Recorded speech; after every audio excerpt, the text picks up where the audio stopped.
mother of 2 kids, always thought, as long as I'm feeding my son well and he's putting on weight and growing tall, my child is developing fine.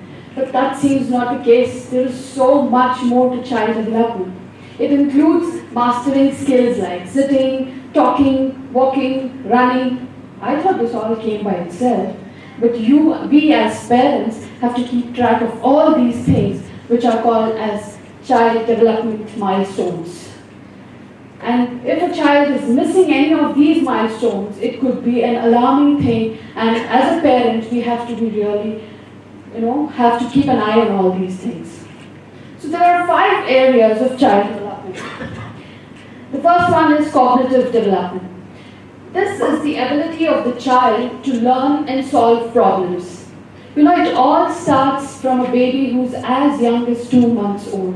When the baby is trying to explore its surroundings by moving his hands or looking around, this is cognitive development. It also includes the way a 5-year-old child is trying to solve a simple math problem. Next is social and emotional development. This is the ability of the child to interact with others. It also includes the child helping himself and also self-control. When this comes into picture, starts as early as a 6-week-old baby starts to smile at others. It's called a social smile and a very important milestone in child development. And then as a 10-month-old starts to wave bye-bye, or a 5-month-old is learning to take turns in a game by waiting for his turn in a group in a school. Next is speech and language development. Speech and language, we all know, is the ability of the child to use language and understand it to interact with others. Examples would be a 12-month-old saying his first words, or a 2-year-old trying to name the parts of the bodies, a 5-year-old learning to say feet instead of foots. Next is fine motor development. Fine motor development is the use of small muscles, especially in the hands and fingers. These are the activities that include when a child is trying to hold a spoon or turn a page, use a crayon to color. This is fine motor development, which is part of physical development of the child. Next comes gross motor development, where the child is using his larger muscles, like jumping, skipping, running. All these are gross motor developments. There is so much to child development, and I didn't know all this until I had my first child. It amazed me as to how intricate and elaborate child development can be. But even more surprising is how varied play can be. Play is not just as simple as we would define it, a form of enjoyment. It is so much more. It is an essential part of learning for every human being. It nurtures the baby's innate need to learn. Play varies in forms, like from shaking a rattle to playing peek-a-boo or even playing hide and seek. Mildred Parton, a noted sociologist, has outlined different stages of play. So let's see what are the different stages of play. Okay, first one is unoccupied play, which starts with babies who just play with their hands and legs by themselves. That is also unbelievably true, but the beginning of play, which starts from the birth of the child. Next is solitary play, which is when the child starts to play by himself, engrossed into his own toys and games, playing all alone and not involving into other kids or not interested in playing with other kids, or there is no interaction. This comes in infancy to toddlers. Unoccupied play or onlooker play. Onlooker play is when the child is looking at the others playing. He is seeing, but he is not interested in interacting. He might ask questions about the game, but he is not interested in involving in that game and playing with the other children.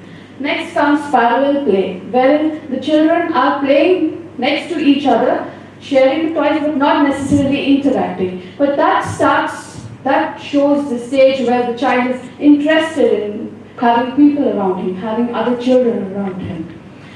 Next comes associative play, where the child is actually sharing the toys and doing something together, like building blocks and making a tower or playing with Play-Doh. They could actually be making two different things, but they are sharing the toys. There is some form of interaction. They are talking about what they are making. Second, the last and the sixth one is the social play. Here is when rules come into picture. There are games which have set rules. There is a beginning, there is an end. People are playing, kids can take roles. For example, if they're playing shop, someone can take the role of a shopkeeper, another is a customer. This kind of play helps children, to socialize, to understand other person's emotions, and to learn to be innovative, imaginative, and creative. For example, if a child is trying to portray as a superhero, he is learning leadership skills. So this is how important play can be for children in their development. So with all this, we'll see that it's not just how, if I haven't convinced you yet about how important play is for children, it also affects their future. We have all seen this humanoid robot, Sophia, who got that Saudi citizenship. It is a robot created by a robotics company in Hong Kong. That is artificial intelligence, and that is future. Future can be overtaken by artificial intelligence. For our children, for us to be prepared for the future, we need to help them improve their skills. What kind of skills? What is that a robot can't do that a human can do? The robot can do anything efficiently, accurately. It can not feel tired. It cannot have any temper tantrums, or it cannot have any mood swings. It's good in every way. So what is that as humans we can do better than robots? Can somebody tell me? Yeah. Humans can be creative, can be imaginative. We can create content, we can imagine content, which is out of bounds for artificial intelligence. It is called artificial for a reason. For future, if we want to prepare our children to cope up and stay ahead of this artificial intelligence, we must let them play. We should let kids be kids. You know what's the most frequent word used by Indian parents for their kids? No. Stop. Don't do that. Don't do this. Don't touch that. That is how we parents limit our children, restrict their exploration, their desire to discover things. The famous astrophysicist Neil deGrasse Tyson said, "Children are born explorers." He gave a beautiful example about a child going and picking up an egg from the refrigerator. As a parent, I would freak out. It has happened with me. I would say, "Go, keep it back, you'll break it." But Neil deGrasse Tyson puts it nicely. He says, how else will the child learn the fragile material of the way the egg is made unless and until he breaks it? How will he understand gravity? How will he understand how not to handle things? So we have to let children be explorers even though they are destructive at times. It can be challenging for us Indian parents, but that is the way to the future. Play gives children that ability where they enjoy learning. This is the natural way we humans are designed to learn. Imagine there is a forest, wild animals relaxing, all of them holding a mobile phone. How will their life be? If they keep watching how to hunt on YouTube, they will never be able to hunt even a rat. That's what we are doing today to our children. That's what we are doing today also. That is what is not nature commands us to do. Animals hunt. They watch their parents hunt. They try. The tigers or lions start hunting insects first, then rats, and probably bigger prey later. We have to let our children also play, explore, be creative, unleash their imagination and creative side. If we as parents do not let them do it, we already have in India a lot of strict institutions who just want the kids to score 99 percentile. no admission unless and until you have so much of a score.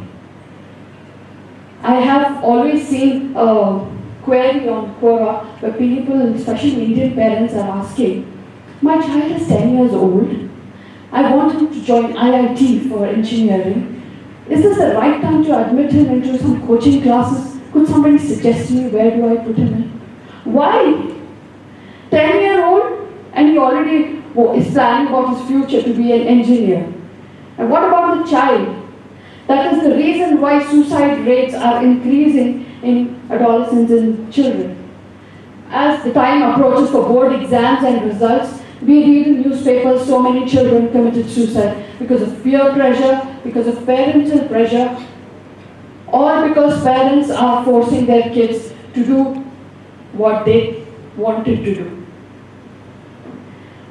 So there is steady decline in play in last 30 years. Most of the children complain that their parents are planning so many activities for them outside school that they have no time to play. And a lot of children don't know what to play as soon as the Wi-Fi goes off. They don't know how to engage themselves.